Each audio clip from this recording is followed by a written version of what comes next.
All right, let's dive right in. We're going to decode the Philippine condominium market, specifically looking ahead to 2026.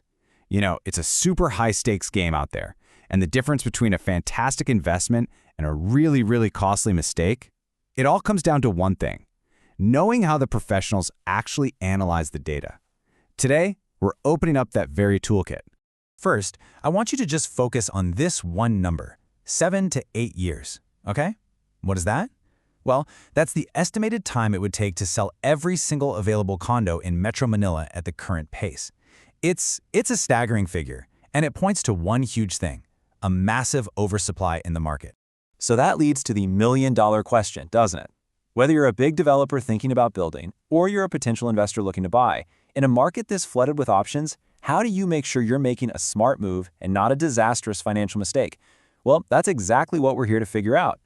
And this brings us right to what we're calling the 2026 Condo Challenge. It's a landscape filled with both opportunity and, let's be honest, a lot of risk.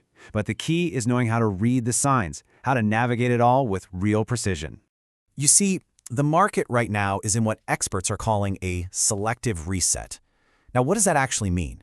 It means it's not all doom and gloom everywhere. The prime spots, your Beneficio Global Cities, your Cebu IT parks, they're holding up pretty well. But once you step outside those bubbles, a lot of areas are really struggling with that massive oversupply we talked about, which creates what is definitely a buyer's market. So how do you navigate this kind of reset? Simple. You stop guessing and you start using science. We're going to crack open the professional's toolkit and show you the systematic method they use to analyze any real estate market with total confidence. The absolute cornerstone of this toolkit is something called competitor scanning. Now, this isn't just a quick Google search. It is a rigorous, systematic analysis of every single competing project in a very specific area. For any serious developer or investor, believe me, this is always step one. And before you can even start scanning, you have to map your universe. This part is so crucial. It's about defining your competitive battlefield. Are we talking about luxury condos in Ortigas, or maybe mid-income units over in Mondowe? The key thing here is that a universe isn't defined by city limits on a map. It's defined by buyer behavior and accessibility. Who are you actually competing with for that same customer's money? So, once your universe is defined, the data gathering mission begins. And this is a two-part process.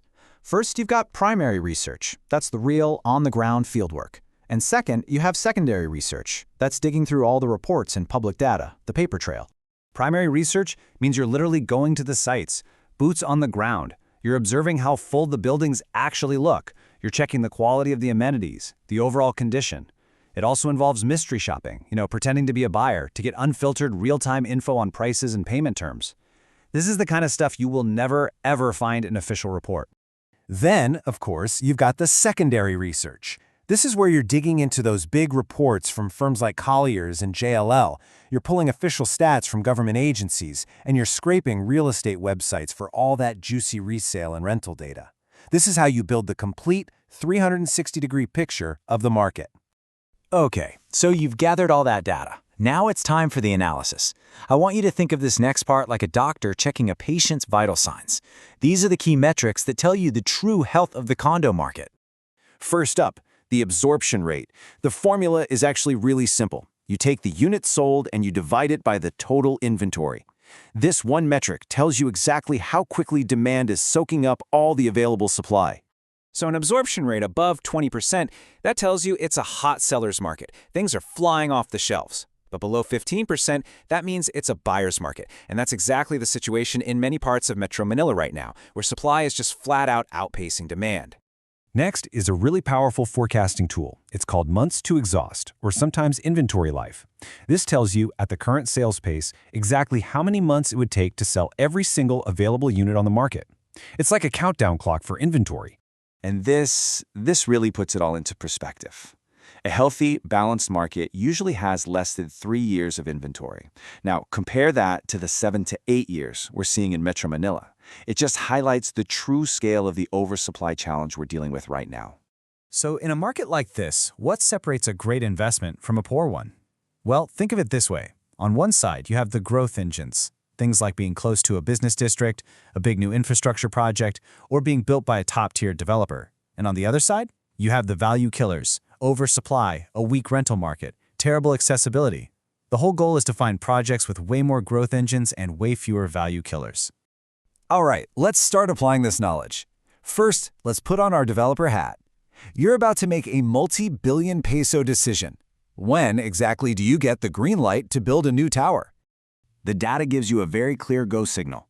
Developers are looking for that absorption rate to be over 20%.